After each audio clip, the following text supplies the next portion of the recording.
Tippy time my damies, Top Cat here and welcome back to the channel. A problem the Solar 3.0 Warlock has always had was being that we only had the 4 fragment slots. You had to pick either going down the ignition route or the radiant and restoration road. Enter the Eunoia. Now if you're a Warlock main, no doubt you already had a tutu with this, having earned it either from the campaign or farming it through the Kepler's planetary activity. Its perk is Console's Pitch. We equip our Helion aspect.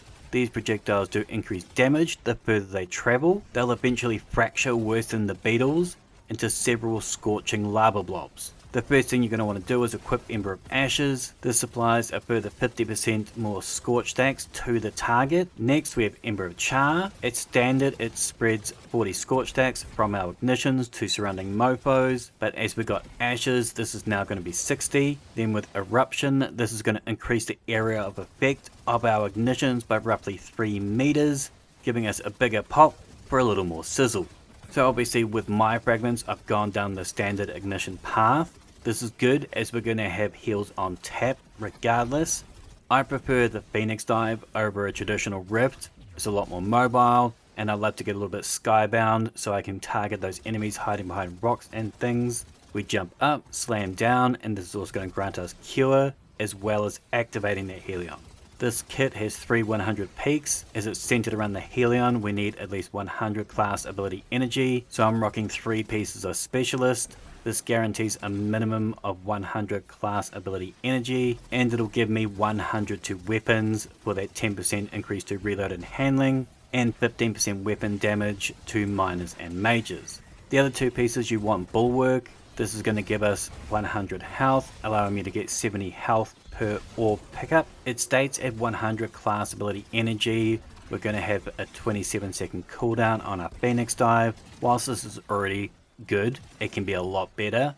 Our last fragment is going to be Ember of Singeing. Our class ability recharges faster when we scorch targets, and as our class ability is scorching targets, it's an endless loop of Phoenix Dives. The Helion is active for 20 seconds, but thanks to the artifact we're going to get that cooldown even lower. With refreshed threads we can pick up an elemental pickup matching our subclass. This is going to grant energy to our least charged ability. We're going to be able to make these with ease thanks to elemental coalescence. When we defeat targets we have a chance to create an elemental pickup matching our super. The kills don't have to be from a solar weapon or ability, it can be from anything and it's still going to make a solar sprite, about 1 in every 3 kills.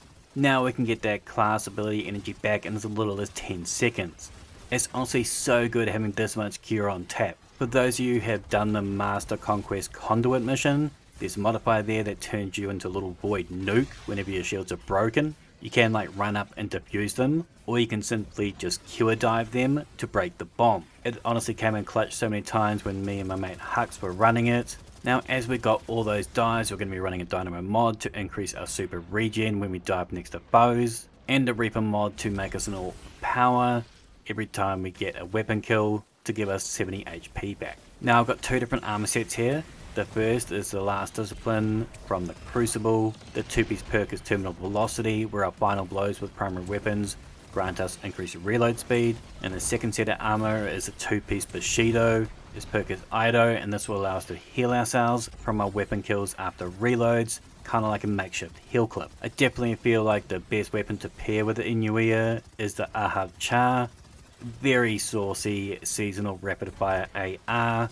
I love the origin trait Bray Legacy. When we damage things with this weapon, it's going to generate us a small amount of ability energy to the one closest to full charge. I'm also rocking heal clip on this, so together with that Bushido armor, it's closer to that pre-nerf heal clip. You're going to want to get Burning Ambition on this, whereby dealing sustained damage it's going to scorch targets, and dealing further damage to a scorch target inflicts scorch. I was originally running the Tommy's Matchbook, but honestly this just done it better and didn't have to use the exotic slot to do so. We pop on that Fever and Chill in the artifact, whereby our rapid precision hits with our solar weapons grant us radiant for 10 seconds, and if we continue to lay on those crits we're going to roll over that timer. This pairs perfectly with that Radiant Shrapnel, whereby dealing sustained damage whilst radiant, or by defeating a target with a solar weapon, it's going to release solar projectiles that deal damage and scorch on impact. So between our flame barrage coming down from on top